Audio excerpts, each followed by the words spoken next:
تو حساب کن یه دونه پهپاد $20,000 ایرانی که حالا خیلی ارزونتر از این هم هست.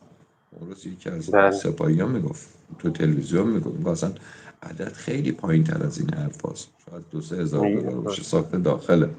حالا میگید 20,000 تا یه پهپاد اینطوری میره، شما 4 تا پاتریوت شلیک میکنی هر کدومش مثلا دور 4,000,000 دلار. نمیتونی بله. بزنیش. همون پهپاد آخر با هم میره شاهد علف میزنه. عباس آقا، با شاهد کدومو زده بود خیلی گرون بود؟ آواکس بود. 500,000,000 بود. رادار چیز آره. بود، فرافوق 5,000 کیلومتر بردیشو زد تو نه امارات. نه اون نه یه شوخی نیست. هواپیما آواکس بود، چی بود که از وسط میرسید آواکس توی زد. آواکس هم آره اونم آواکس. 500 آره میلیون اونم دلار خیلی بود. گرون بود. آره دقیقا. آره. شاهد به قول یعنی شما 4-5 هزار دلاری. این هزینه ها برای آمریکا خیلی سنگینه. آمریکا نمیتونه با این هزینه ها با ایران بجنگه. این همه بدهکار، دقیقا. پول نداره، بودجه نظامی میخواد، مجلس بهش نمیده، کنگره بهش نمیده.